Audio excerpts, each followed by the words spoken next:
Hello बच्चों, तो भाई कैसे हो आप सभी। आई होप सारे बच्चे एकदम अच्छे होंगे, एकदम बड़े होंगे और एकदम मस्त होंगे बच्चों। तो welcome to this amazing platform of physics वाला और पीडब्ल्यू हिंदी मीडियम के चैनल पे तुम लोगों का बहुत बहुत स्वागत है। क्या हाल चाल है सारे वाले के, एकदम बेहतरीन तरीके से पढ़ रहे होंगे और आई होप तुम लोगों को मैथमेटिक्स के जो क्लास 9th के चैप्टर्स है उनमें अब कोई डाउट नहीं रहा होगा। जितने चैप्टर हम अभी तक कवर कर चुके हैं उनके बारे में मैं बात कर रहा हूं। ठीक है, ऑलरेडी काफी सारे चैप्टर हम ऑलरेडी कवर कर चुके हैं। क्लास 9th के मेजॉरिटी 3 चैप्टर जो हैं वो हमने खत्म कर दिए। ठीक है, जिन्होंने नहीं देखे हैं वो एक बार देख लेना उन लेक्चर्स को। और आज की क्लास से हम स्टार्ट करने जा रहे हैं हमारा क्लास 9th का बिल्कुल नया चैप्टर। पहला चैप्टर अपना चौथा चैप्टर है। चैप्टर का नाम क्या है? चैप्टर का नाम है linear equation in two variable. अब तुम कहोगे ए भैया हम तो हिंदी मीडियम के छात्र हैं, हमको इंग्लिश में काहे बता रहे हो? तो मैं तुम्हें बताता हूं, इसको हिंदी में कहते हैं linear equation in two variable. दो चर वाले रैखिक समीकरण, है ना। ये है हमारा क्या? दो चर वाले रैखिक समीकरण। तो भैया समीकरण के बारे में यहां पर बात होनी है। ठीक है, क्या होती है समीकरण, बिल्कुल बेसिक से एक एक चीज तुम लोगों को समझाऊंगा ताकि तुम लोगों को कोई भी डाउट ना हो। वैसे तुमने क्लास 7th में समीकरण और क्लास 8th में एक चर वाले रैखिक समीकरण और उनका हल पढ़ रखा है। ठीक है, अब तुम कहोगे सर हमको तो याद ही नहीं है, 8वीं कक्षा में क्या पढ़ाया था गुरुजी ने। तो कोनो बात नहीं है भैया, हम हैं यहां पर तुम लोगों को समझाने के लिए। तो बिल्कुल बेसिक से मैं सारी चीजें लेकर चलूंगा। एक चर वाले रैखिक समीकरण क्या होते हैं, फिर कैसे दो चर वाले रैखिक समीकरण बनते हैं, उसके बाद उन्हें हल कैसे किया जाता है, सारी चीजों के बारे में हम बात करेंगे। शुरुआत करते हैं, आगे बढ़ते हैं और देखते हैं कि भैया इस चैप्टर की कहानी क्या है। ठीक है, तो अगर हम बात करें रिकैप की, तो इससे पहले हमने हमारा जो चैप्टर खत्म किया है उसका नाम है निर्देशांक ज्यामिति, है ना।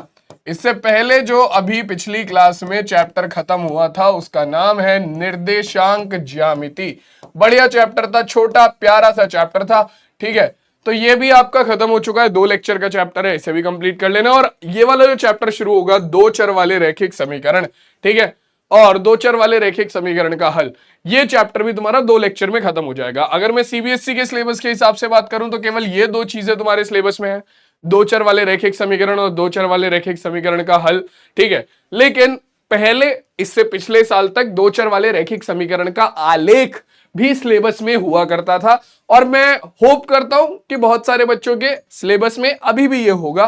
ठीक है, तो उसके बारे में भी हम बात करेंगे, बट वो अगली क्लास में होगी। तो आज की क्लास की कहानी केवल दो चर वाले रैखिक समीकरण और उसके हल के बारे में रखेंगे। ठीक है, यहां से 110% तुम्हें क्वेश्चन देखने को मिलेगा। ठीक है, मैं गारंटी के साथ बोल सकता हूं तुम्हारे एग्जाम में, चाहे वो हाफ ईयरली एग्जाम हो, चाहे वो तुम्हारे क्या कहते हैं यूटीज हो, यानी कि आपके मासिक परीक्षाएं जिन्हें हम बोलते हैं, अर्धवार्षिक परीक्षाएं, मासिक परीक्षाएं, और तुम्हारे चाहे वो फाइनल एग्जाम हो, तुम्हें इस चैप्टर से क्वेश्चन ना मिले देखने को, ऐसा पॉसिबल नहीं है। तो कहानी शुरू करते हैं बच्चों चैप्टर की, और कहानी शुरू करेंगे हम एक क्वेश्चन के साथ। चलो तो पता करते हैं कितने बालकों को पता है कि समीकरण क्या होता है। तो मुझे यह बताओ, निम्न में से कौन समीकरण है? हम दो चर वाले रैखिक समीकरण क्या होते हैं उसके बारे में तो आगे बात करेंगे, पहले इस बारे में बात करते हैं कि समीकरण किस चिड़िया का नाम है। तो बताओ भाई क्या है समीकरण, उसके बाद मैं तुम्हें कहानी सुनाऊंगा। ठीक है, नहीं वो वाली कहानी नहीं जो गाने में है कि कहानी सुनो हम मुझे, नहीं वो नहीं सुनाऊंगा मैं तुम्हें यहाँ की कहानी सुनाऊंगा कि समीकरण क्या होती है। तो चलो पहले मुझे आंसर दो कमेंट में कि समीकरण क्या है, निम्न में से कौन समीकरण है। तुम्हें 3 ऑप्शन दिए हुए हैं, चौथा है इनमें से कोई नहीं, निम्न में से कौन समीकरण है। ठीक है, तो अगर मैं ध्यान दूं तो मैं बोलूंगा कि सर मेरे पास जो ऑप्शन नंबर ए है, आई होप बहुत सारे बच्चों का आंसर आ गया होगा। ऑप्शन नंबर ए जो है वो एक समीकरण होगा और बाकी के जो लिखे हुए हैं वो एक समीकरण नहीं है। अब तुम देखो और खुद जज करने की कोशिश करो कि क्या डिफरेंस है ऑप्शन ए, बी और सी में। क्यों ऑप्शन ए एक समीकरण बना रहा है बल्कि आपका ऑप्शन बी और ऑप्शन सी समीकरण नहीं बना रहे हैं। ठीक है, तो देखो बच्चों बिल्कुल बेसिक से तुम्हें एक एक चीज समझा देता हूं मैं। ठीक है, ऑलरेडी जिन बच्चों ने बहुपद वाला लेक्चर देखा है उन्हें पता होगा कि बीजीय व्यंजक क्या होते हैं, उन्हें पता होगा कि चर क्या होते हैं, अचर क्या होते हैं, लेकिन घबराने वाली बात नहीं है। मैं एक बार यहां पर भी रिकैप कर देता हूं इन सारी चीजों के बारे में, क्योंकि इनके बिना समीकरण और बहुपद बनना इंपॉसिबल हो जाता है। ठीक है, बहुपद हम ऑलरेडी पढ़ चुके हैं। ठीक है, समीकरणों के बारे में हमें आज की क्लास में बात करनी है। ठीक, तो मैं सबसे पहले तुम्हें समझाता हूं कि देखो भैया, एक कहानी है किसकी, चर और अचर की। ठीक है, अब चर तुम्हारे ऐसे पद होते हैं जिनका मान फिक्स नहीं होता। ठीक है, जिन्हें चलाया जाता है, जिनके मान आपका जब तक आप समीकरण को या किसी भी बीजीय व्यंजक को हल ना कर लो, उनका मान निश्चित नहीं होता। ठीक है, और इन्हें हम प्रदर्शित करते हैं किससे बच्चों, इन्हें हम प्रदर्शित करते हैं हमारे जो अंग्रेजी वर्णमाला के अक्षर हैं, English alphabets for A B C D. तुमने देखा होगा एक्स वाई जेड, जब से ये तुम्हारी जिंदगी में आए हैं, तुम्हारी मैथ्स जो कितनी प्यारी हुआ करती कि भैया 2 में 2 को जोड़ दो तो 4 हो जाता है। ठीक है, उसने तुम्हारी जिंदगी की बैंड बजा दी जब से ये इंग्लिश मैथ्स के अंदर आई है। ठीक है, और इन्हीं इंग्लिश के अल्फाबेट्स को हम क्या बोलते हैं, हम बोलते हैं चर, यानी कि वेरिएबल। ठीक है, क्या सर हम वेरिएबल को खाली एक्स वाई जेड से दिखा सकते हैं, क्या हम इसे एबीसी से नहीं दिखा सकते? भाई बिल्कुल दिखा सकते हो। अंग्रेजी वर्णमाला में तुम्हारे 26 लेटर आते हैं, 26 अक्षर आते हैं, 26 के 26 तुम इस्तेमाल कर सकते हो। ठीक है, क्लियर हो गई बात? आगे यहां तक सबको समझ में? अब अचर पद क्या होते हैं? अचर पद होते हैं तुम्हारे कॉन्स्टेंट्स। ठीक है, वो पद जिनका मान फिक्स होता है। तुमने बचपन से पढ़ा है कि भैया 2 रुपए की टॉफी ले आओ जाके, पहले मिल जाती थी, अब तो पहले तो 1 रुपए की भी मिल जाती थी भैया, 1 की 4 टॉफी आती थी संतरे वाली, आजकल वो भी नहीं मिलती है। ठीक है, 10 रुपए में वो 8 टॉफी देता है एक पैकेट में, है ना। चलो छोड़ो उस बात को। ठीक, दुखती रग पे हाथ नहीं रखते हैं मेरी। तो यहां पर अगर मैं बात करूं किस चीज के बारे में, अचर के बारे में, तो अचर पद वो होते हैं जिनका मान फिक्स होता है। बचपन में तुमने 2 का मान 2 सुना था कि भैया 2 का मतलब होता है 1 और 2। ठीक है, ऐसा तो नहीं हुआ कि जब तुम बड़े हुए और तुम्हें बोल दिया गया क्लास में लाके कि भैया तुम आए 9th क्लास में और तुम्हें बोल दिया गया, एक सर ने आए और बोल दिया, हाँ भैया सुनो, ये जो तुम्हारा 2 होता है ना, इसका मान 2 नहीं होता, तुमने बचपन से गलत पढ़ा, 3 होता है। ऐसा तो नहीं हुआ। ठीक है, बचपन में जो मान पढ़े थे वही मान तुम्हारे अभी तक चलते आ रहे हैं। तो ऐसे पदों को जिनका मान फिक्स होता है उन्हें हम बोलते हैं हमारे अचर, यानी कि कांस्टेंट। ठीक है, अब बहुत सारे बच्चे कंफ्यूज होंगे कि भैया ये कौन से सर हैं जो पढ़ाने आ गए, जिन्होंने पहला लेक्चर देखा है वो अच्छे से जानते हैं। ठीक है, जिन्होंने इससे पहले लेक्चर्स देख रखे वो अच्छे से जानते हैं, और जिन्होंने पहली बार आज लेक्चर देख रहे हो, भैया मेरा नाम है कमल कौशिक, मैथ्स पढ़ाना मेरा काम है। ठीक है, और बालक प्यार से के स्क्वायर भी बुलाते हैं, तो जो तुम्हारा मन करे तुम वो बुला लो, मुझे कोई दिक्कत नहीं है। ठीक है, अपन दोस्त यार है, जो तुम्हारा मन करे तुम कमल बुलाओ, कमल कौशिक बुलाओ, कमल सर बुलाओ, कमल भैया बुलाओ, के स्क्वायर सर बुलाओ, के स्क्वायर भैया बुलाओ, के स्क्वायर बुलाओ, जो तुम्हारा मन है बुलाओ। ठीक है, तो शुरुआत अब यहां की बात करें तो देखो भैया चर और अचर की बात हो गई। ठीक है, फॉर एग्जाम्पल यहां पर तुम्हारा आ जाता है 1 2 3 -4√2, ये सब हमारे क्या है, ये सब हमारे अचर और चर है। ठीक है, अब देखो बच्चों, आपका इसमें आता है क्या, एक नई चीज निकलकर, बीजीय व्यंजक। ठीक है, अब मैं पहले ही ऑलरेडी बोल चुका हूं कि जो बच्चे बहुपद वाला चैप्टर अच्छे से पढ़ चुके हैं वो बीजीय व्यंजक की कहानी को ऑलरेडी समझते होंगे और ऑलरेडी जानते होंगे। लेकिन जो पहली बार आए हैं क्लास में, जिन्हें कुछ भी नहीं पता, जिन्हें मैथ्स का एपे अनार भी नहीं पता, तो उन्हें तो समझाना पड़ेगा। ठीक है, अब बीजीय व्यंजक की कहानी क्या है, देखो ये जो चर और अचर मैंने यहां लिखे हैं, इन चर और अचर को अगर तुम आपस में जोड़ दो बोले तो सर ऐसे कर दो, 3y⁻1 ओ क्या बात है। ठीक है, प्लस प्लस 4, ओ भाई साहब। ठीक है, बीजीय व्यंजक में चर और अचर को आपस में जोड़ दिया, इन्हें आपस में घटा दो। ठीक है, घटा भी देते हैं।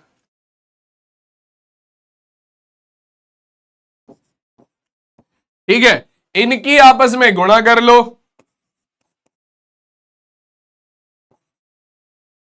और या फिर इन्हें आपस में भाग कर दो। ठीक। जो ये नए पद बनकर आते हैं, जो ये नए पद बनकर आते हैं, यही तुम्हारे क्या होते हैं बच्चों? सॉरी, यही तुम्हारे क्या होते हैं? यही होते हैं तुम्हारे बीजीय व्यंजक। हम सीरियसली सॉरी, थोड़ी तबीयत खराब है तो तुम लोग एडजस्ट कर लेना खांसी वासी के साथ, ठीक है ना। हम शुरुआत करते हैं और देखते हैं यहां पर। तो ये देखो, बीजीय व्यंजक की कहानी क्या है कि जब आप अचर और चर, मतलब चर और अचर यानी कि इंग्लिश वर्णमाला के जो हमारे अक्षर हैं और जो हमारी गिनतियां हैं, उन्हें साथ में लेकर कहीं जोड़ते हो, कहीं गुणा करते हो, कहीं गुणा करके जोड़ देते हो, कहीं गुणा करके भाग कर देते हो, कहीं घटा देते हो, ठीक है। मतलब जब तुम अपना यहां पर अपने सारे ऑपरेशन लगाते हो, यानी कि संक्रियाएं लगाते हो, जो कि है प्लस करना, माइनस करना, गुणा करना और घटाना, मतलब भाग करना, ठीक है, माइनस को घटाने तो बोलेंगे, ठीक है। तो जब ये चार संक्रियाएं तुम लगाते हो तो जो नए पद बनकर आते हैं, ये अजीब से दिखने वाले, जहां पर गिनतियां भी होती हैं और तुम्हारे क्या होते हैं, तुम्हारे अंग्रेजी वर्णमाला के अक्षर भी होते हैं, इन्हें ही हम बोलते हैं बीजीय व्यंजक। क्या बोलते हैं भाई? बीजीय व्यंजक। अब आ जाओ आगे। तो भैया सर बीजीय व्यंजक समझ में आ गया, जहां पर चर आपके होते हैं, ठीक है, उन्हें हम बोलते हैं बीजीय व्यंजक। अब बीजीय व्यंजक से समीकरण का क्या मकसद है? बीजीय व्यंजक से समीकरण का क्या रिलेशन है? तो देखो भाई, ये जो बीजीय व्यंजक होते हैं,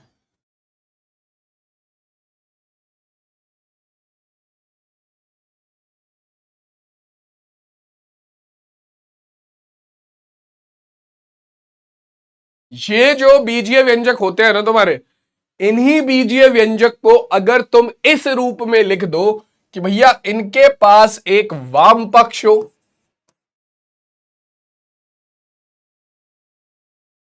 जिसे हम बोलते हैं लेफ्ट हैंड साइड, यानी कि LHS, ठीक है, एक दक्षिण पक्ष हो, ठीक, जिसे हम बोलते हैं राइट हैंड साइड, और इन दोनों साइड के बीच में, इन दोनों पक्षों के बीच में एक तुल्यता का चिन्ह हो। क्या हो भैया? एक तुल्यता का या तुलनात्मक चिन्ह हो, ठीक है। क्या हो? एक तुलनात्मक चिन्ह हो। जैसे कि यहां पर क्या है, हमारे पास एक वाम पक्ष है, एक दक्षिण पक्ष है और बीच में बराबर का चिन्ह है। तो ये बराबर क्या कर रहा है? ये बराबर हमारी तुलना कर रहा है किसकी? आपका वाम पक्ष की दक्षिण पक्ष से। कमल सर की हाइट जो है वो ऋतिक सर से कम है, ठीक है। अब यहां पर क्या बात हुई भैया? बात हो रही है मेरी और सर की हाइट के बारे में, ठीक है। तो यहां पर हम क्या कर रहे हैं? यहां पर हम तुलना कर रहे हैं। तो तुलना किस चीज की हो रही है? हाइट की हो रही है। तो एक तरफ है कमल सर वाम पक्ष, एक तरफ है कौन से? ऋतिक सर अपना दक्षिण पक्ष, ठीक है। हाइट की बात हो रही है तो यहां पर क्या हो रही है? तुलना हो रही है, ठीक। सेम इसी तरीके से इक्वेशन में भी होती है तुलना, ठीक है। जब आप अपने बीजीय व्यंजक को कुछ इस तरीके से लिखते हो, जैसे कि 4, आपका सबसे पहला वाला बीजीय व्यंजक उठा लेते हैं हम, जो एग्जांपल में लिया था, 3y की घात 1/2 प्लस 4 बराबर मैं इसे रख देता हूं 0 के।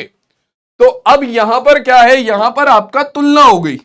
अगर तुम ध्यान दोगे तो यहां पर क्या हुआ? यहां पर सीधी सीधी हमारी तुलना हो गई किस चीज की? आपका ये हो गया वाम पक्ष यानी कि LHS, ये हो गया हमारा दक्षिण पक्ष यानी कि RHS, और ये इन दोनों के बीच में तुलनात्मक चिन्ह, ठीक है। कि भैया ये बोलना चाह रहा है, अब ये जो स्टेटमेंट है अगर तुम इसे करेक्टली पढ़ोगे तो ये क्या बोलना चाह रहा है? ये बोलना चाह रहा है कि भैया 3y की घात 1/2 प्लस 4 जो है ना, ये किसके बराबर है? ये 0 के बराबर है, ये 0 के बराबर है, ठीक है। तो यहां पर क्या हुआ? यहां पर आपका इन दोनों पक्षों की क्या हो गई? तुलना हो गई। और इसी कंडीशन को बीजीय सर्वसमीकरणों के, मतलब आपका बीजीय व्यंजक के इस रूप को ही हम क्या बोलते हैं? हम बोलते हैं हमारा समीकरण। तो भैया जहां पर LHS RHS और तुल्यता का चिन्ह आ जाएगा, उसे ही हम बोलते हैं हमारी समीकरण। अब बालक कहेंगे स्टार्ट, समीकरण की परिभाषा बता दो। एग्जाम में नहीं आती है, मेन मुद्दा यही है कि तुम खाली समीकरण को समझ जाओ, ठीक है। क्या कि भैया समीकरण क्या है, समीकरण है जब आपका आरएचएस एलएचएस और उनके बीच में एक तुल्यता का चिन्ह आता है तो वहां पर हमारे जो बीजीय व्यंजक का ये रूप है यही हमारा समीकरण कहलाता है। ठीक है, यही हमारा समीकरण कहलाता है। अब बच्चों यहां पर फॉर एग्जाम्पल एक एग्जाम्पल और ले लेते हैं। 3a² 4a + 5 बराबर √2 के। तो क्या ये एक समीकरण है? क्या ये एक समीकरण है? ऑब्वियसली है। क्यों? क्योंकि यहां पर एलएचएस भी है हमारे पास, यहां पर आरएचएस भी है हमारे पास, और भाई साहब यहां पर तुल्यता का चिन्ह भी है, तो ये भी हमारी एक समीकरण होगी। ठीक है, तो भैया समीकरण होने का सिचुएशन सबको समझ में आ गया। ऐसे बीजीय व्यंजक जहां पर आपका जो चर है, जहां पर आपका जो चर है वो क्या हो, मतलब आपका बीजीय व्यंजक कुछ इस तरीके से हो जहां पर वाम पक्ष हो यानी कि एलएचएस लेफ्ट हैंड साइड हो, दक्षिण पक्ष हो यानी कि आरएचएस यानी कि राइट हैंड साइड हो, और उन दोनों को कंपेयर करने के लिए बीच में एक चिन्ह लगा हो। ठीक है, क्लियर हो गई बात समीकरण की।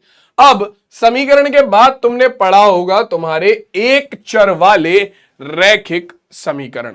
तो सबसे पहले मैं तुम्हें समझाता हूं रैखिक समीकरण क्या होते हैं। तो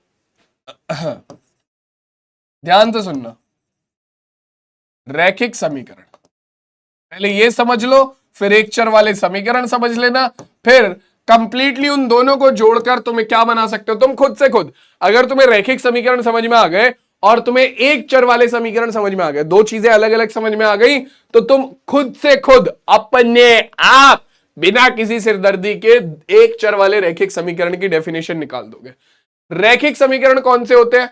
आपके वो समीकरण जिनमें चर की अधिकतम घात 1 होती है, जिनमें चर की सबसे बड़ी घात 1 होती है, उसे हम बोलते हैं रैखिक समीकरण। ठीक है, बहुपद में तुमने ये पढ़ रखा है ऑलरेडी, बहुपद में सेम ही चीज थी। ठीक है, तो वही चीज के बारे में यहां पर बात होती है कि चर की अधिकतम घात, चर की अधिकतम घात, अधिकतम घात 1 हो। ठीक है, ये आपके समीकरण कौन से होते हैं? रैखिक समीकरण। देखो फॉर एग्जाम्पल 3y² 5 बराबर 0, 7x + 2y + 4z बराबर 5। ठीक है, और 2 गुणा x की घात 1/2 - 5y बराबर 0, और √2 गुणा x + 5y बराबर 3। ठीक है, या फिर एक और एग्जांपल ले लेते हैं, 4x + 7 बराबर 0। तो यहां पर तुम्हारे पास 5 अलग अलग एग्जांपल लिखे हुए हैं। ठीक है, इनमें से 5 में से कौन इस डेफिनेशन को संतुष्ट करता है? ठीक, सीधी सी बात, जो इस डेफिनेशन को संतुष्ट करेगा वो एक क्या हो जाएगा, तुम्हारा रैखिक समीकरण हो जाएगी।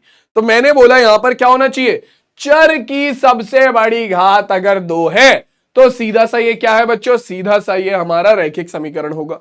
तो यहां पर है चर y, सॉरी चर की सबसे बड़ी घात 1, अधिकतम घात 1 होनी चाहिए। तो यहां पर है हमारा y की सबसे बड़ी घात कितनी है, 2। तो क्या ये एक रैखिक समीकरण है? नहीं, चर की सबसे बड़ी घात हमारी क्या होनी चाहिए, 1 होनी चाहिए। चलो आगे देखो, यहां पर हमारे पास क्या चर है भैया, यहां पर हमारे पास अलग अलग 3 चर है, x, y और z, और तीनों के ही केसेस में तुम देखोगे जो इनकी घात है वो कितनी है, 1 है। तीनों के ही केसेस में घात जो है 1 है। तो इस समीकरण में चर की सबसे बड़ी घात क्या है, 1 है। तो इसका मतलब ये क्या होगी, ये एक रैखिक समीकरण होगी, ये एक रैखिक समीकरण होगी। आगे देखो भैया, 2 गुणा x की घात 1/2 - y। तो यहां पर देखोगे तुम्हारे पास दो चर है, एक x और एक y। एक चर की घात है 1/2 और एक चर की घात है 1। क्या ये रैखिक समीकरण है? क्या ये रैखिक समीकरण है?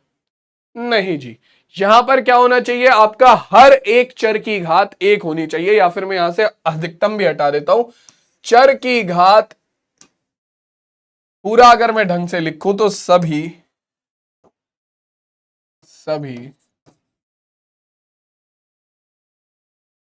चर की घात एक हो, सभी चर की घात एक हो और छोड़ो, ठीक है।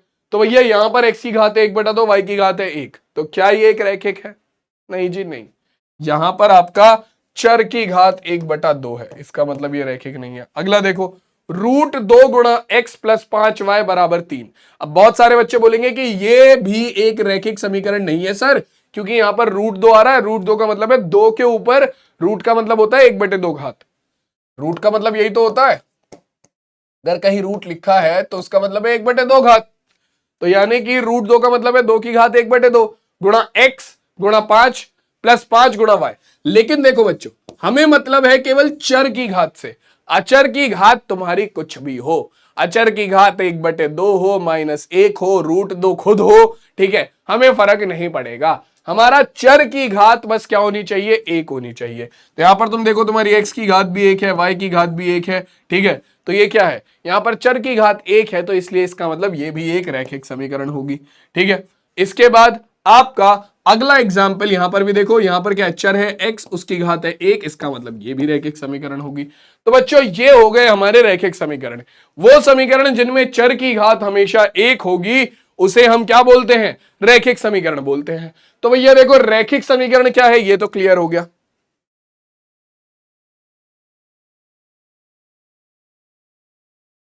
क्लियर हो गया ना? रैखिक समीकरण क्या है ये तो क्लियर हो गया। अब बात कर लेते हैं एक चर वाले रैखिक समीकरण क्या है। तो देखो भाई, एक चर वाले रैखिक समीकरण की बात करने से पहले एक चर वाले समीकरण को समझते हैं। यार नाम से समझ में आ जाना चाहिए, नाम से समझ में आ जाना चाहिए, एक चर वाले समीकरण, नाम से समझ में आ जाना चाहिए भाई इसके। देखो तो ऐसे समीकरण, एक चर वाले समीकरण में क्या होगा? ऐसे समीकरण जहां पर केवल और केवल एक चर उपस्थित हो वो एक चर वाले समीकरण होते हैं।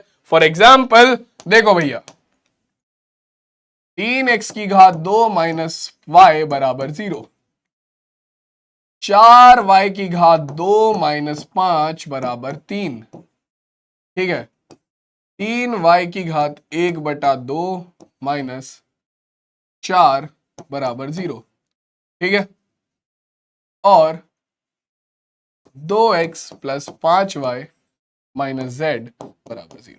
तो यहां पर तुम्हारे सामने अलग अलग एग्जाम्पल दे रखे हैं, ठीक है। एक एग्जाम्पल हम लिख लेते हैं, 2x minus 3 is equals to 0। तो भैया देखो इन सब में से कौन हमारा एक चर वाली समीकरण है और कौन नहीं है। अभी मैं एक चर वाली रैखिक समीकरण की बात नहीं कर रहा हूं, अभी मैं एक चर वाली रैखिक समीकरण की बात नहीं कर रहा हूं, मैं केवल बात कर रहा हूं एक चर वाली समीकरण की। तो देखो जहां जहां पर हमारे खाली एक चर है वो हमारी एक चर वाली समीकरण है, ठीक है। यहां पर है x की घात 2 y, तो इसका मतलब ये तो एक चर वाली समीकरण नहीं है, दो चर आ गए यहां पर, x और y दो चर है, इसका मतलब ये दो चर वाली समीकरण है। 4y की घात 2 माइनस 5, यहां पर खाली हमारे पास एक चर है, इसका मतलब क्या है? ये हमारी एक चर वाली समीकरण है, ठीक है। इसमें चर की घात कुछ भी हो अभी हमें फर्क नहीं पड़ता, अभी हम खाली बात कर रहे हैं एक चर वाले समीकरणों के बारे में। चर की घात कुछ भी हो अभी हमें फर्क नहीं पड़ेगा, जब हम एक चर वाले रैखिक समीकरण के बारे में बात करेंगे तब फर्क पड़ना शुरू होगा। लेकिन अभी रुक जाओ, यहां पर भी चर की घात कितनी है? 3y की घात 1/2 माइनस 4 बराबर 0, यहां पर भी हमारे पास एक ही चर है, इसका मतलब ये भी एक चर वाली रैखिक एक चर वाली समीकरण है।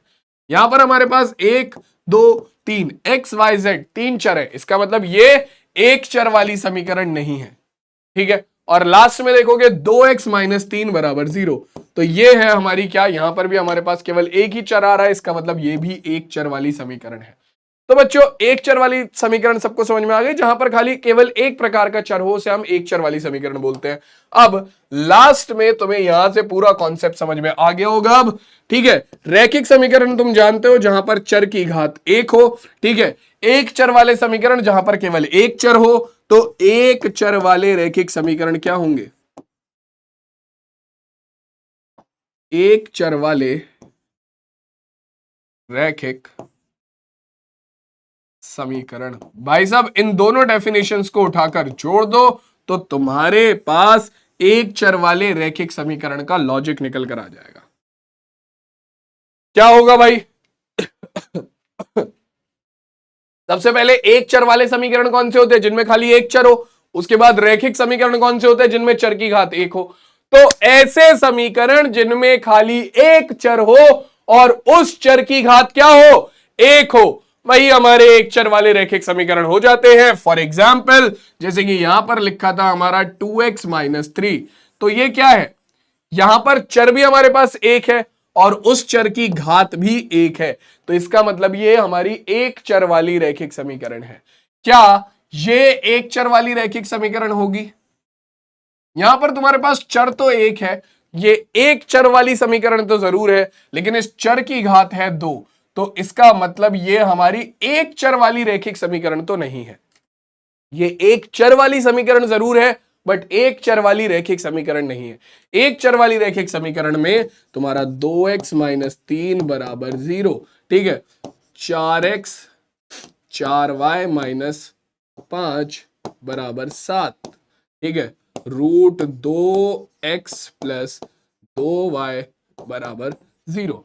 तो अब देखो, यहां पर हमारे पास पहली समीकरण एक चर है, उसकी घात एक है, तो यानी कि ये एक दो चर वाली रैखिक समीकरण है, ठीक है। दूसरी समीकरण 4y-5 बराबर 7, ठीक है, यहां पर हमारे पास एक चर है y, उसकी घात एक है, इसका मतलब ये हमारी एक चर वाली रैखिक समीकरण है। तीसरी समीकरण अगर तुम देखोगे तो ये है तुम्हारा √2x+2y बराबर 0। अब ये हमारी एक चर वाली रैखिक समीकरण नहीं है। अब तुम कहोगे सर अच्छा इसमें रूट द्वारा इसलिए नहीं है? अरे नहीं लल्लू लाल, यहां पर हमारे पास मैंने क्या बोला था, हमें फर्क ही नहीं पड़ता अचर से। अचर कुछ भी हो हमें उससे लेना देना नहीं है, हमें लेना देना किससे? केवल चर से। और यहां पर तुम देखोगे यहां पर दो चर आ रहे हैं एक्स और वाई, तो ये हमारी क्या है? ये हमारी रैखिक समीकरण जरूर है क्योंकि इन दोनों चरों की घात एक है, बट ये एक चर वाली रैखिक समीकरण नहीं है क्योंकि यहां पर हमारे पास दो अलग अलग चर आ रहे हैं। तो अगर मैं डायरेक्टली बात करूं तो एक चर वाली रैखिक समीकरण कौन सी होती है, इसकी एक डेफिनेशन अगर हम देना चाहें तो वह समीकरण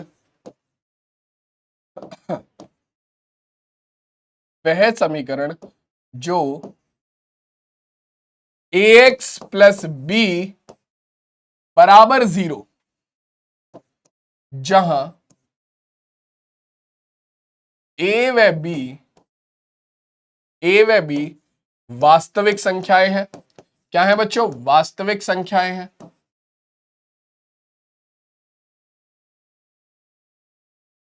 तथा हमारा जो x है वो चर है, ठीक है, और यहां पर आपका a का मान जो है वो 0 नहीं होना चाहिए, ठीक है। अब क्यों भैया? क्योंकि देखो तुमने a का मान 0 कर दिया, तुमने a का मान 0 कर दिया तो क्या होगा?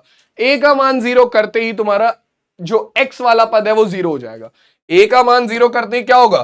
तुम्हारा x वाला पद 0 हो जाएगा और तुम्हारे पास बचेगा केवल b बराबर 0, जो कि एक समीकरण तो है, लेकिन भैया यहां पर केवल आपके पास अचर पद होंगे, चर होंगे ही नहीं, ठीक है। तो इसका मतलब हमारा काम जो है वो खराब हो जाएगा। तो इसीलिए एक तो a का मान 0 नहीं होना चाहिए और जो भी समीकरण ax प्लस बी बराबर 0 के रूप की होगी वही समीकरण हमारी क्या है? वही समीकरण हमारी एक चर वाली रैखिक समीकरण होगी, क्योंकि इस केस में हमारे पास केवल एक चर x है और यहां पर इसकी घात 1 है, ठीक है। तो भैया ऐसी ही समीकरण जो ax प्लस बी बराबर 0 के रूप में हो, जहां पर a और b वास्तविक संख्याएं हो और आपका a बराबर ना हो 0 के, वो सारी समीकरणें एक चर वाली रैखिक समीकरण होती हैं। ये आप क्लास 9th में, क्लास 8th में और 7th में पढ़ चुके हो, ठीक है। अब इन्हें हल करने का तरीका क्या था भैया? हमने एक चर वाले रैखिक समीकरण को हल करना सीखा है।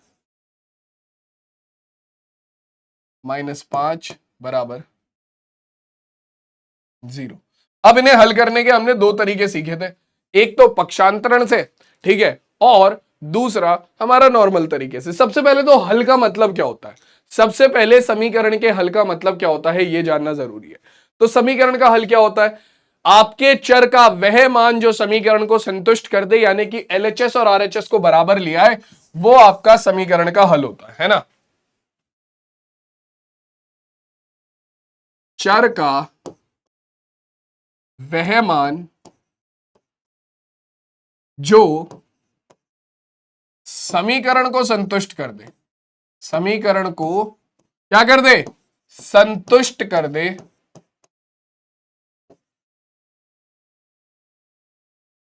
हमारा, यानी कि संतुष्ट बोले तो कैसे, संतुष्ट बोले तो आपका जो LHS है और जो RHS है उन दोनों को बराबर ले आए, उन दोनों को बराबर ले आए, ठीक है, वो आपका समीकरण का हल होता है, समीकरण का हल होता है। फॉर एग्जाम्पल, जस्ट मैं एक एग्जाम्पल दे रहा हूं, ठीक है, 4x माइनस 8 बराबर 0, ठीक। अब आप इस समीकरण में चर की जगह पर 1 रखो, या सबसे पहले 0 रखो। तुम चर की जगह पर 0 रखोगे तो हो जाएगा 4 गुणा 0 माइनस 8 बराबर 0। तो 4 गुणा 0 0 0 माइनस 8 कितना आ गया, माइनस 8 बराबर आ गया 0 के। क्या यहां पर LHS और RHS बराबर आ रहे हैं, क्या यहां पर LHS और RHS बराबर आ रहे हैं, नहीं आ रहे। तो इसका मतलब x बराबर 0 समीकरण का हल नहीं है, सीधी सी बात है। लेकिन अगर मैं वहीं पर यहां पर x की जगह पर क्या रख दूं, x बराबर 2 रख दूं, x बराबर 2 रख दूं, तो क्या होगा, ये हो जाएगा 4 गुणा x की जगह पर रख दो 2 माइनस 8 बराबर 0। तो 4 दूनी 8 माइनस 8 बराबर 0। 8 में से 8 गया, कितना आ गया, 0 बराबर 0। तो यहां पर तुम देख सकते हो तुम्हारा LHS बराबर RHS आ रहा है। अब तुम कहोगे कि क्या सर हर बार 0 बराबर 0 आना जरूरी है, नहीं, आपका 5 बराबर 5 भी आ सकता है, 7 बराबर 7 भी आ सकता है, मतलब दोनों साइड क्या होंगी, बराबर होंगी। जो LHS में लिखा होगा वही RHS में लिखा होगा।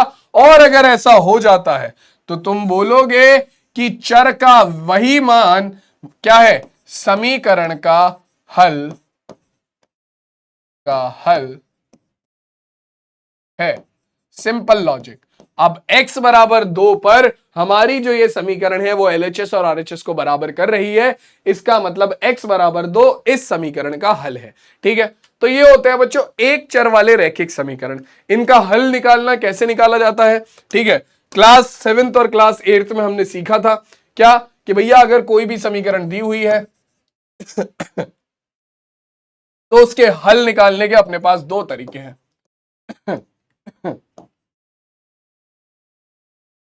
एक तो है पक्षांतरण विधि, ठीक है, और दूसरा है कि भैया दोनों तरफ से कुछ चीजें घटा दो, कुछ जोड़ दो, ठीक है। अल्टीमेटली आपको क्या करना है, आपको अपने चर को एक साइड में अकेला रखकर उसका मान निकालना है। क्या करना है भाई, चर का मान निकालना है। अल्टीमेटली आपको क्या करना है कि अपने इस चर को अकेला करना है, इस चर को अकेला करना है। कैसे करेंगे भैया, देखो, आपका सबसे पहले मैं पक्षांतरण विधि से समझाता हूं। तो पक्षांतरण विधि में क्या होता था, आप एक एक करके सारे पदों को दूसरी तरफ ले जाते थे और अपना x को या फिर जो भी आपका चर है, ठीक है, उसे अकेला करते थे। तो जैसे मैं 5 को उठाकर इधर लेकर जाऊंगा तो ये क्या हो जाएगा बच्चों, यहां पर केवल बचेगा 2x। और पक्षांतरण करने पर क्या होता था, चिन्ह बदल जाता था। क्या हो जाता था, चिन्ह बदल जाता था। तो माइनस का 5 इधर जाएगा तो ये हो जाएगा 0 + 5, क्योंकि इधर माइनस का था, बराबर के चिन्ह के दूसरी तरफ गया तो प्लस हो गया, ठीक है। तो 2x बराबर आ गया 0 + 5 हो गया कितना, 5 के बराबर। अब 2x 2 गुणा x, तो ये जो हमारा यहां पर 2 गुणा में है, जब इसका पक्षांतरण करोगे या फिर इसे भेजोगे दूसरी तरफ, ठीक है, बराबर के चिन्ह के, तो क्या होगा, ये गुणा में है तो ये भाई साहब पहुंच जाएंगे भाग में।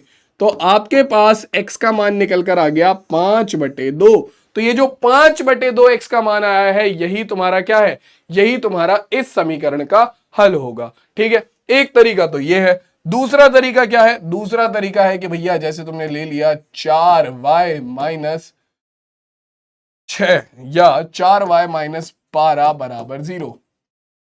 तो एक तरीका क्या होता है कि भैया दोनों साइड सेम चीजें और सेम चीजें, मतलब गुणा कर दो, भाग कर दो, घटा दो या जोड़ दो, तो तुम्हारे पास तुम्हारा चर अकेला हो जाए।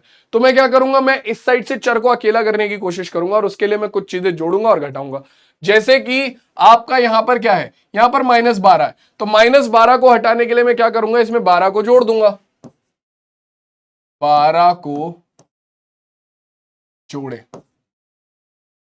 तो भैया देखो, जब दोनों तरफ 12 जोड़ा जाएगा और जो काम एक साइड होगा वो दूसरी साइड भी होगा, ठीक है, 12 इस साइड जुड़ा है तो 12 दूसरी साइड भी जुड़ेगा, सीधी बात। +12 -12 0 हो गया, ठीक है, +12 -12 0 हो गया, 0 + 12 12 आ गया, तो ये हो गया 4y = 12 के। अब इस चर को अकेला कैसे किया जाए, y को अकेला करना है, इसकी गुणा में 4 है, तो क्या करो 4 से भाग कर दो। अब 4 से भाग, 4 से भाग करेंगे तो अपने पास कितना आ जाएगा, अपने पास आ जाएगा तुम्हारा 4y/4, और जो चीज तुमने इस साइड करी है वो तुम्हें दूसरी तरफ भी करनी पड़ेगी, 12/4। तो 4 एकम 4, अपने पास आ गया y, और 4 तिया 12, अपने पास आ गया 3। तो y का मान निकल कर आ गया 3। तो ये इस चर का क्या हो जाएगा बच्चों, ये इस चर का हल हो जाएगा, ये चर का वो मान हो जाएगा जिससे आपकी समीकरण संतुष्ट हो रही है। ठीक है, आप चाहे तो रखकर देख सकते हैं, y की जगह पर 3 रखो, 4 तिया 12, 12 - 12 कितना हो जाएगा 0, LHS = RHS। ठीक है, क्लियर हो गई बात यहां तक। ठीक, तो ये होता है बच्चों एक चर वाले रैखिक समीकरण का हल। तो एक चीज तुमने नोटिस करी होगी कि एक चर वाले रैखिक समीकरण जो है उनका खाली एक हल निकल के आता है। जैसे यहां पर x का केवल एक मान आया, यहां पर y के केवल एक मान आया। तो हमेशा ध्यान रखना, आपका एक चर वाले रैखिक समीकरण जो होते हैं, ax + b = 0, यानी कि एक चर वाले रैखिक समीकरण, एक चर वाले रैखिक समीकरण का केवल और केवल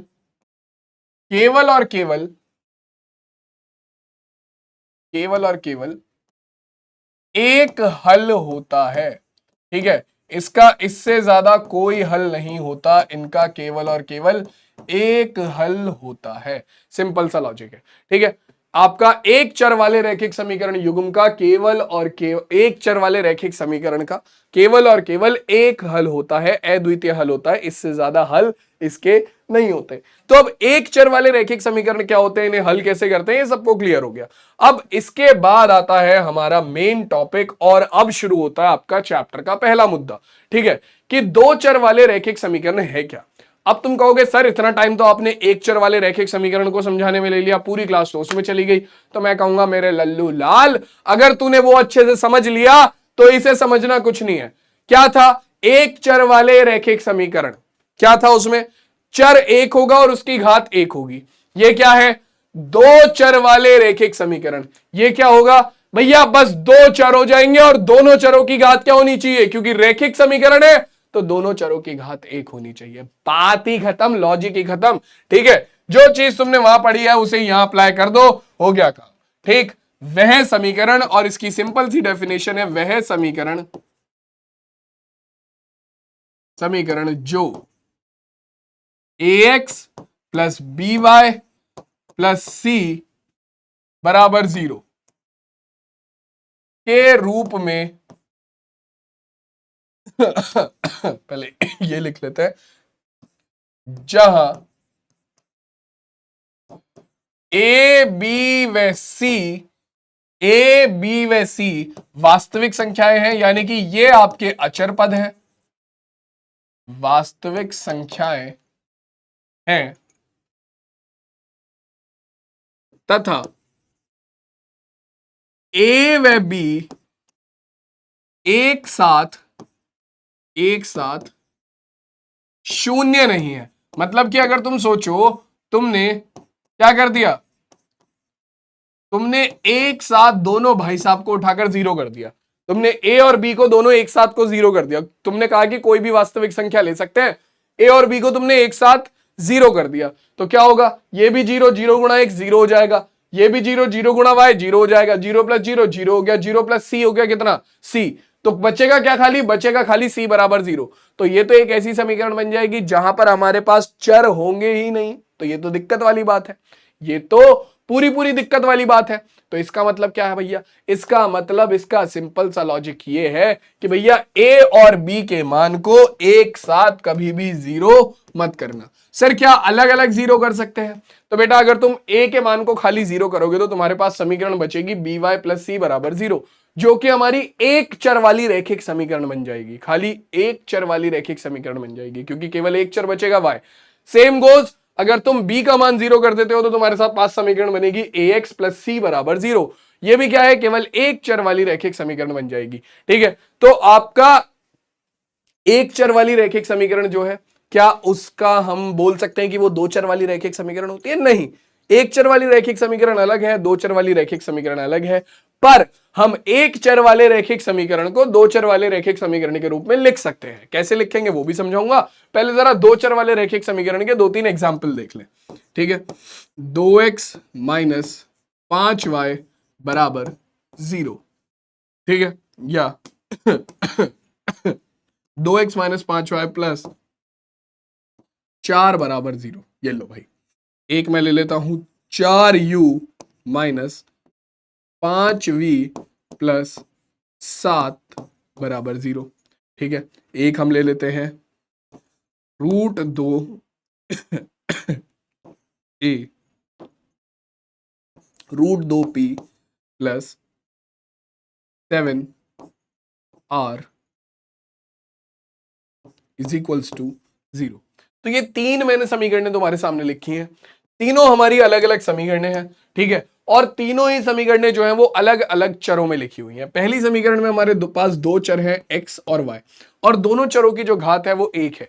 इसका मतलब ये क्या है, ये एक दो चर वाली रैखिक समीकरण है। दूसरी समीकरण है हमारी u और v। ठीक है, यहां पर भी क्या है, यहां पर भी हमारा क्या है, दो चर हैं u और v, और दोनों की घात कितनी है, आपकी एक है। तो इसका मतलब ये भी आपकी दो चर वाली रैखिक समीकरण है। ठीक है, और तीसरी समीकरण आपके पास क्या है, आपकी है √2p plus 7r is equal to 0। तो यहां पर भी आपके पास दो चर हैं और दोनों चरों की अधिकतम घात क्या है, एक है। तो इसका मतलब ये भी आपकी दो चर वाली रैखिक समीकरण होगी। अब बच्चे बोलेंगे सर इस समीकरण में तो हमारे पास देखो, जैसे कि यहां पर ax plus B Y plus C था। ठीक है, तो ये क्या था, यहां पर 4 आ रहा था सी की जगह पर, यहां पर 7 आ रहा था सी की जगह पर। सर यहां तो कुछ आ ही नहीं रहा है। तो जब कुछ नहीं आ रहा है तो एक काम करो, उसे क्या मान लो, उसे 0 मान लो। तो ये समीकरण बन जाएगी कुछ ऐसी, √p प्लस 7r प्लस 0 बराबर 0। अब बन गई ax plus B Y plus C बराबर 0। ठीक है, आप इन सभी रैखिक समीकरणों की तुलना आपके व्यापक रूप से करके, ये दो चर वाले रैखिक समीकरण का व्यापक रूप है। ठीक है, इससे करके आप ए बी और सी का मान निकाल सकते हो। ठीक है, जैसे मान लो पहली समीकरण की हम तुलना करें तो हमारे पास पहली समीकरण आती है, मैं लास्ट वाली समीकरण की तुलना करूं, ax plus B Y plus C बराबर 0। तो सबसे पहले x का गुणांक की जगह पर यहां पर क्या है, p का गुणांक। तो a का मान हो गया कितना, a का मान हो गया √2, b का मान हो गया तुम्हारा कितना, y का गुणांक है b, यहां पर y की जगह पर है r का गुणांक है 7, तो b का मान हो गया 7, और c है हमारा अचर पद जो कि यहां पर कितना है 0, तो c का मान हो गया 0। तो इस इक्वेशन के लिए आपके a b और c के मान ये रहे। अब हमेशा एक चीज याद रखना, क्या, कि जो a b c के मान होते हैं, यानी कि जो गुणांकों के मान होते हैं, वो हमेशा किसके साथ लिए जाते हैं, वो हमेशा उसके चिन्ह के साथ लिए जाते हैं। फॉर एग्जाम्पल अगर मैं यहां पर बात करूं तो इस समीकरण को देखो, ax plus B Y plus C बराबर 0 से जब तुम इसकी तुलना करोगे तो यहां पर x का गुणांक है 2, यानी कि a का मान हो गया 2, यहां पर y का गुणांक है b, तो हमारा b का मान कितना आना चाहिए, जो दूसरी समीकरण में y का गुणांक है। तुम बोलोगे y का गुणांक है सर 5, तो क्या 5 ये सही है, जो बच्चा 5 लिख के आएगा उसे 0 मिलेगा। रीजन बीइंग कि यहां पर y का गुणांक केवल 5 नहीं है मेरे लाल, यहां पर y का गुणांक -5 है। ठीक है, तो चिन्ह का बहुत ध्यान रखना, जब भी तुम गुणांक निकालोगे तो चिन्ह के साथ लेना। ठीक है, c अचर पद कितना है यहां पर 4, तो ये हो गया बच्चों तुम्हारा क्या, ये हो गए इस समीकरण के लिए तुम्हारे क्या, इस समीकरण के लिए ए बी और सी के मान, ठीक है, ए बी और सी के मान, ठीक है। तो अब बच्चों दो चर वाले रैखिक समीकरण सबको समझ में आ गए। दो चर वाले रैखिक समीकरण क्या होते हैं ये सबको क्लियर हो गया। किसी भी बच्चे को यहां पर कोई डाउट है? यहां तक सबको सारी चीजें क्लियर है अच्छे से। अब इन्हीं दो चर वाले रैखिक समीकरणों का हल कैसे करते हैं, ठीक है, इन्हीं दो चर वाले रैखिक समीकरणों का हल कैसे करते हैं उसके बारे में बात कर लेते हैं, ठीक है। क्लास में मैं टेंशन ना लो, तुम्हें समझा दूंगा कि एक चर वाले रैखिक समीकरण को दो चर में कैसे बदला जाता है, टेंशन वाली बात नहीं है, बहुत ईजी है वो, ठीक है। बट सबसे पहले बात करते हैं कि दो चर वाले रैखिक समीकरण का हल कैसे होता है। तो फॉर एग्जाम्पल मैं यहां पर तुम्हारे पास लेता हूं 2x 4y -6 सॉरी बराबर 0 या 12 कर देता है बराबर 0। तो अब देखो यहां पर तुम्हें साफ साफ पता चल रहा है एक चर वाले रैखिक समीकरण में तुम्हारे पास केवल एक चर था, तो तुम्हारे पास खाली x का ही मान आता था, यानी कि तुम्हारे पास उस एक लौते चर का मान आता था। लेकिन दो चर वाले रैखिक समीकरण में अगर हम बात करें तो तुम्हारे पास यहां पर दो चर हैं, एक है x और दूसरा है y। तो यहां पर दो चर वाले जो रैखिक समीकरण होते हैं इनका जो मान आता है वो हमेशा, इनका जो हल आता है वो हमेशा पेयर में आता है, यानी कि युग्म में आता है। किस में आता है? पेयर में आता है, यानी कि युग्म में आता है। तुम्हारे पास सीधी सी बात है, जब समीकरण में दो चर हैं तो समीकरण में दो मान होंगे चर के अलग अलग, ठीक है। तो आपका जो मान आता है वो हमेशा कैसे आता है? युग्म में आता है, x, y के रूप में। और तुमने इसके बारे में जिसने तीसरा चैप्टर पढ़ा है, ये देखते ही तुम्हें एक चीज याद आ गई होगी, अरे भाई साहब ये तो कुछ नहीं है, तो निर्देशांक है, ठीक है। तो देखो वैसे तो हम इसे समीकरण के हल बोलते हैं, बट जब हम समीकरण का आलेख बनाने जाते हैं तो ये जो समीकरण के हल हैं ये उसके निर्देशांक की तरह इस्तेमाल होते हैं। समझाएंगे ये चीज के बारे में हम अगली क्लास में बात करेंगे। आज की में तो खाली हमें दो चर वाले रैखिक समीकरण के हल के बारे में बात करनी है, ठीक है। तो मैंने बोला कि भैया यहां पर चर दो होते हैं, तो समीकरण में चर के मान भी आपके क्या निकल कर आएंगे? एक चर का मान और एक दूसरे चर का मान, यानी कि समीकरण का जो हल होगा वो हमेशा पेयर में होगा, हमेशा जोड़ों में होगा, हमेशा युग्म में होगा, ठीक है। तो अब भैया कैसे निकालेंगे? तो देखो यहां पर क्या होता है, यहां पर आप एक चर का मान रखते हो, ठीक है, और उसके बाद दूसरे चर का मान निकालते हो, ठीक है। अब तुम कहोगे सर ये क्या बोल रहे हो, क्या बोल दिया ये कि एक चर का मान रखते हो दूसरे का निकालते हो, क्या करवा रहे हो? समझाता हूं। देखो जैसे कि यहां पर हमारे पास दो चर है x और y, तो मान लो मैंने x का मान 0 रखा, x बराबर 0 पर मैं क्या चेक करूंगा भैया कि 2 गुणा 0 प्लस 4 गुणा y माइनस 12 बराबर 0। तो 2 गुणा 0 कितना हो गया? 0, 0 प्लस 4y माइनस 12 बराबर 0। तो 0 प्लस 4y कितना हो गया? 4y माइनस 12 बराबर 0। अब क्या हुआ भैया यहां पर क्या हुआ? ये जो तुम्हारी दो चर वाली रैखिक समीकरण थी, जैसे ही मैंने इसमें एक चर का मान रखा मुझे एक चर वाली रैखिक समीकरण मिल गई। अब इसे तुम हल कर सकते हो आराम से, माइनस के 12 को उठाकर इधर ले जाओ, तो 4y कितना हो जाएगा? माइनस 12 पक्षांतरण होगा तो प्लस का हो जाएगा, 0 प्लस 12 कितना हो गया? 12। 4 इधर हमारा भाग में चला जाएगा, ठीक है। तो y का मान हो गया 12/4। 4 से भाग करेंगे तो कितना आ जाएगा? ये आ जाएगा निकल कर आपका 4 एकम 4, 4 तिया 12, यानी कि 3/1, यानी कि ये आ गया 3। तो बेटा x बराबर 0 पर आपका y का मान निकल कर आ रहा है 3। तो कहने का मतलब क्या है? कहने का मतलब यह है कि इस समीकरण का जो एक हल होगा वो कितना होगा? वो आपका x का मान 0 और y का मान 3, यानी कि x, y के रूप में अगर आप लिखोगे तो वो 0,3 होगा। इस समीकरण का एक हल 0,3 होगा। अब बहुत सारे बच्चों को फिर से वही कंफ्यूजन होगा कि सर ये हल क्यों है, ठीक है, ये हल क्यों है, और हम 1,3 को हल क्यों नहीं ले रहे हैं? तो मेरे लाल, जैसे कि मैंने एक चर वाले रैखिक समीकरण में समझाया था कि हल केवल वही संख्याएं हो सकती हैं जो समीकरण को संतुष्ट करें। तो यहां पर x और y के वो मान जो समीकरण को संतुष्ट करेंगे वही तुम्हारे समीकरण के हल हो सकते हैं। तुम यहां पर x की जगह पर 0 और y की जगह पर 3 रखो, तो 2 गुणा 0 प्लस 4 गुणा 3 12, तो 0 प्लस 12 कितना हो जाएगा 12, 12 माइनस 12 कितना हो गया 0, 0 बराबर 0, LHS बराबर RHS आ गया।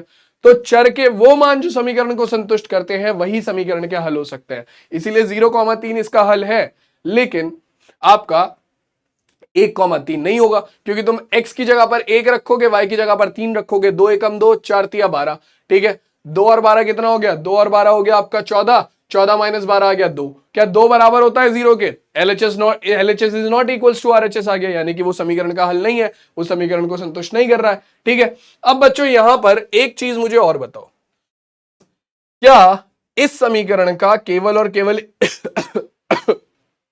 एक हल हो सकता है 0,3?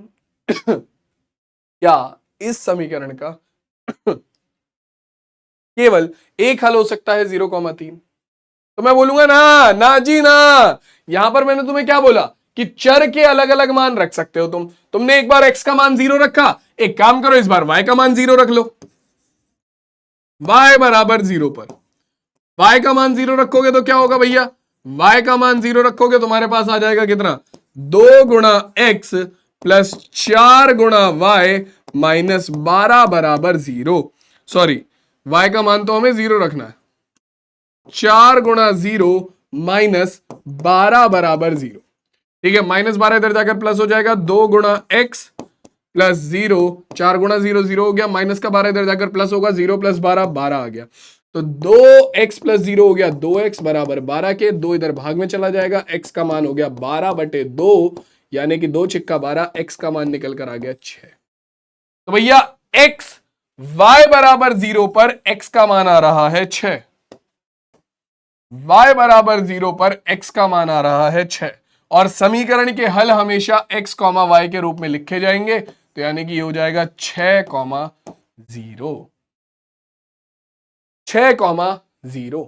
अब भाई साहब तुमने तो ये चीज निकाल दी, ये चीज तो पूरी निकाल दी, समीकरण का दूसरा हल आ गया 6,0, रख कर देखो क्या ये बिल्कुल सही है, 2 गुणा 6 12, 12 प्लस 4 गुणा 0 0 माइनस 12, तो 12 प्लस 0 12 हो गया, 12 माइनस 12 0, LHS बराबर RHS। अरे सॉल्व क्वेश्चन, क्या बात है, चीते निकले तुम तो। क्या इस समीकरण के केवल ये दोनों हल हो सकते हैं? अब तुम कहोगे कि सर आपने 0 क्यों रखा यहां पर, क्या हम कुछ और नहीं रख सकते, क्या हमें यहां पर √2 नहीं रख सकता, क्या मैं माइनस के 1/2 नहीं रख सकता, क्या मैं 4 नहीं रख सकता, क्या मैं 6 नहीं रख सकता, मैं क्यों रखूं 0 ही? अरे मेरे लाल, मैं वही तो बोलना चाह रहा हूं कि तुम जो चाहे चर का मान रखकर दूसरे चर का मान निकाल सकते हो, मतलब कि इस समीकरण के केवल ये दोनों हल नहीं होंगे, तुम इस समीकरण के जितने चाहे उतने हल निकाल सकते हो। फॉर एग्जाम्पल मैंने x का मान 0, y का मान 0 रखा था, मैं y का मान 1 रख देता हूं, y बराबर 1 पर क्या होगा भैया, y बराबर 1 पर तुम्हारी समीकरण बनेगी 2 गुणा x माइनस 4 गुणा y का मान रखना है 1, माइनस नहीं है सॉरी ये प्लस है, प्लस 4 गुणा 1 माइनस 12 बराबर 0, तो 2x प्लस 4 एकम 4 माइनस 12 बराबर 0, 4 में से 12 जाएंगे कितना बचेगा, माइनस के 8 बराबर 0, माइनस 8 इधर जाकर प्लस हो गया, तो 2x बराबर 0 प्लस 8 कितना आ गया 8, 2 एकम 2, 2 चौक 8, x का मान आ गया 4, ठीक है। तो समीकरण का एक और हल निकल कर आ गया हमारा कितना, हमारा x का मान 4, y का मान 1। क्या इस समीकरण के केवल ये 3 हल हो सकते हैं और हल नहीं हो सकते? मैं y का मान -1 रख देता हूं, y बराबर -1 पर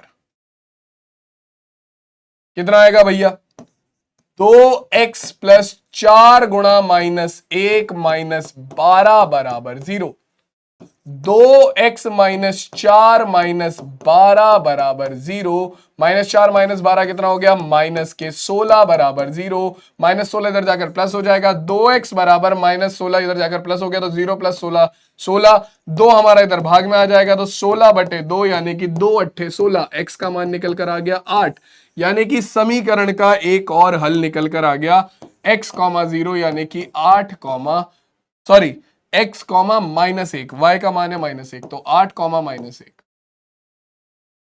तो अब तुम कह रहे होगे सर ये क्या कर रहे हो, मैं ये कर रहा हूं, मैं तुम्हें ये बता रहा हूं कि यहां पर आप हर एक चर के लिए, मतलब दो चर वाले रैखिक समीकरण में आप क्या कर सकते हो, एक चर के लिए क्या करोगे, एक चर का मान रखोगे और उसकी जगह पर क्या कर दोगे बच्चों, उसकी जगह पर क्या कर दोगे, दूसरे चर का मान निकाल लोगे। एक चर का मान रखकर दूसरे चर का मान निकालोगे, एक चर का मान रखकर दूसरे चर का मान निकालोगे। और ये मान क्या है, क्या जरूरी है कि सर 0 रखना है, क्या जरूरी है कि सर 1 रखना है, नहीं, जो तुम्हारा मन है तुम वो रख सकते हो। x का मान कुछ भी रखो, y का मान निकाल लो, y का मान कुछ भी रखो, x का मान निकाल लो। तो यहां पर तुमने इस समीकरण के, एक लौती समीकरण के 4 हल निकाल दिए, 1 2 4,1 8,-1, ठीक है, 0,3 6,0। क्या इस समीकरण के और हल निकल सकते हैं, बिल्कुल निकल सकते हैं। अभी तुमने x का मान 1 रख के देखा ही नहीं है, x का मान 1 रख लो, क्या आएगा, ये हो जाएगा तुम्हारा 2x + 4y - 12 बराबर 0। 2x - 12 हो जाएगा 10, माइनस का 10 इधर आकर प्लस हो जाएगा, 4y बराबर हो गया 10 के, 4 भाग में चला जाएगा तो y का मान हो गया 10/4 यानी कि 5/2। तो समीकरण का एक और हल हो सकता है x, y 1,5/2, ठीक है। क्या और हो सकते हैं समीकरण के हल, y का मान क्या रख दो भैया, x का मान -1 रख दो, x का मान 2 रख दो, y का मान 4 रख दो। तुम चर के अलग अलग मान रखोगे, तुम्हें समेत दूसरे चर के अलग अलग मान मिलते रहेंगे। तो इसका मतलब क्या है, इसका मतलब यह है कि भैया हमारे पास कितने हम कितनी समीकरण बना सकते हैं, समीकरण के कितने हल बना सकते हैं हम, समीकरण के कितने हल बना सकते हैं हम, अरे यार सिंपल सा लॉजिक है, समीकरण के कितने हल बना सकते हो, जितने चाहें उतने, जितनी वास्तविक संख्याएं हैं उतनी। तो हमेशा ध्यान रखना, आपके दो चर वाले रैखिक समीकरण का, आपके एक चर वाले रैखिक समीकरण का केवल एक हल होता था, लेकिन दो चर वाले रैखिक समीकरण के अपरिमित रूप से अनेक हल होते हैं। मतलब भाई साहब आपके अपरिमित रूप से अनेक हल बोले तो ये भी चीज को मैं स्पेसिफाई कर देता हूं, बहुत सारे बालकों को वरना पता नहीं, कहेंगे क्या लिख दिया सर, ये अपरिमित रूप से अनेक का मतलब होता है अनंत, यानी कि इसके हल बहुत सारे हो सकते हैं, हमें नहीं पता कितने। सीधी सी बात है, तुम चर का मान एक वास्तविक संख्या रखोगे, तुम्हें चर का मान दूसरी वास्तविक संख्या मिल जाएगा। और तुम एक चर के वास्तविक मान में कितनी संख्या रख सकते हो, तुम्हारे पास वास्तविक संख्या तो अनगिनत है, ठीक है, अपरिमित रूप से अनेक है। चर में एक रखो दूसरे चर का मान मिलेगा, फिर दूसरी रखो दूसरे चर का मान दोबारा मिल जाएगा, तीसरी रखो फिर दोबारा दूसरे चर का मान मिल जाएगा, चौथी रखो फिर दूसरे आपके चर का मान मिल जाएगा। इस तरीके से आप अलग अलग मान रखकर चर के अलग अलग मान निकाल सकते हो, ठीक है। तो ये हो गए आपके दो चर वाले रैखिक समीकरण के हल, ठीक है, दो चर वाले रैखिक समीकरण के हल। अब एक बात बताओ, अगर मुझे दो चर वाले रैखिक समीकरण का हल दिया हुआ है ये 2,3 और मुझसे बोलता है कि इस हल से संतुष्ट होने वाली समीकरणें बनाओ, तुम्हें यह तो पता चल गया समीकरण के अनंत हल हो सकते हैं, ठीक है, लेकिन तुम्हें एक समीकरण का हल दे दिया और तुमसे बोलता है कि इससे संतुष्ट होने वाली समीकरण बनाओ, तो कितनी समीकरणें तुम बना सकते हो, सबसे सोच के देखो, बस तुम्हें दिमाग लगाना पड़ेगा यहां पे, अब कुछ नया लॉजिक नहीं है, केवल तुम्हें हल्का सा दिमाग लगाना पड़ेगा कि यार मैं ऐसी कौन सी समीकरण लिख सकता हूं जो कि इससे संतुष्ट हो जाए। मैं तुम्हें बोलता हूं सबसे पहले तुम क्या लिखो, दोनों को जोड़ दो, तो 2 + 3 5 होता है ना, तो x + y = 5, ये लो भैया पहली समीकरण जो इससे संतुष्ट होगी, जहां पर चर का मान x y, चर का मान x का मान है 2, y का मान है 3, रख के देखो 2 + 3 कितना हो गया 5। दूसरी समीकरण सोच के देखो, x - y, क्योंकि तुम्हारा x - y कितना हो जाएगा, x - y हो जाएगा तुम्हारा कितना, 2 - 3 कितना हो गया -1, तो x - y = -1, दूसरी समीकरण जो कि इससे संतुष्ट हो सकती है, ठीक। और बहुत सारे बच्चे बोलेंगे सर क्या ये वाली समीकरण जो हमने यहां पर लिखी है x + y -5 = 0, तो जो ये समीकरण लिखी है और जो ये समीकरण लिखी है, क्या ये दोनों अलग अलग है, अरे मेरे लल्लू लाल नहीं, ये इस समीकरण को लिखने का बस एक तरीका है, लेकिन ये दोनों समीकरण बिल्कुल एक ही हैं। बहुत सारे बच्चों को ये कंफ्यूजन रहती है, तो आई होप तुम लोगों को ये कंफ्यूजन नहीं होगी।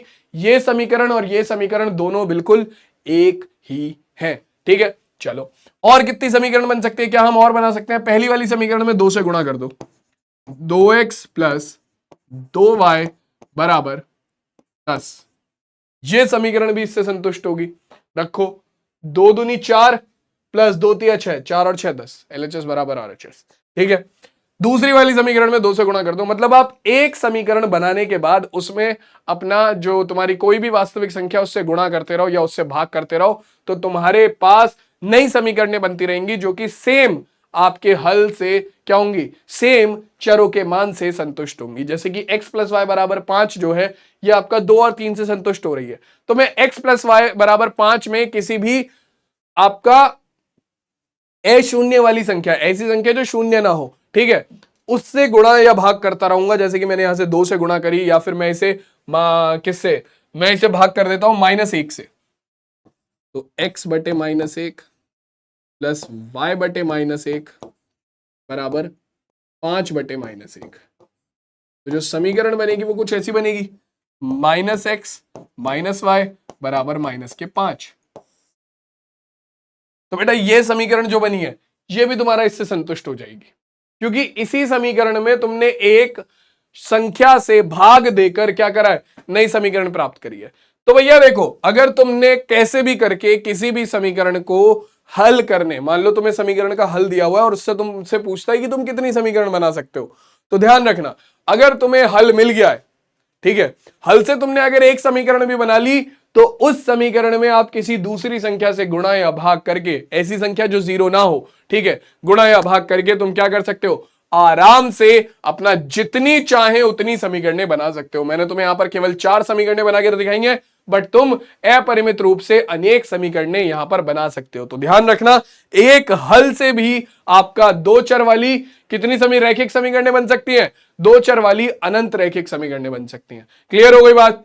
तो बच्चों देखो, यहां तक आपका जो 2 चर वाले रैखिक समीकरण वाला टॉपिक था वो कंप्लीट हो जाता है। ठीक है, ये जो टॉपिक है ये यहां के साथ आपका ये टॉपिक जो है वो कंप्लीट हो जाता है। अब टॉपिक कंप्लीट हो गया, अब तुम कहोगे सर इसके क्वेश्चन, तो देखो इसके क्वेश्चन वैसे तो मैं लाया था बट ऑलरेडी काफी टाइम हो चुका है तो क्वेश्चन पे अगर हमने डिस्कशन खत्म शुरू किया तो क्लास बहुत ज्यादा लंबी हो जाएगी, बट कोई दिक्कत नहीं है, मैंने बेसिक से सारी चीजें तुम्हें समझाई हैं। एक बार एनसीईआरटी की किताब खोलना, उसे सॉल्व करके देखना, और क्वेश्चंस के लिए अगली क्लास का वेट करना। ठीक है, अगली क्लास में केवल और केवल 2 चर वाले रैखिक समीकरण पर आधारित क्वेश्चन होंगे, जहां पर मैं एनसीईआरटी के भी कुछ क्वेश्चन कराऊंगा, कुछ ऐसे क्वेश्चन जो पिछले साल 9th 9 के एग्जाम में आए थे, मैं कहीं ना कहीं से पेपर का जुगाड़ करके उन क्वेश्चंस को भी लेकर आऊंगा। ठीक है, तो उन्हें भी सॉल्व करेंगे, मजा आएगा। अगली क्लास मतलब भरपूर मजे होने वाली है। ठीक है, तो आई होप तुम लोगों को आज की क्लास में मजा आया होगा। मैं तुमसे मिलता हूं सीधा तुम्हारी नेक्स्ट क्लास में, तब तक के लिए सारे बच्चे अपना ध्यान रखो, पढ़ाई करते रहो। ठीक है, और थोड़ा मौसम बदल रहा है तो बीमारी से बचे रहना। मिलते हैं सीधा नेक्स्ट क्लास में, तब तक के लिए टेक केयर, टाटा और बाय बाय।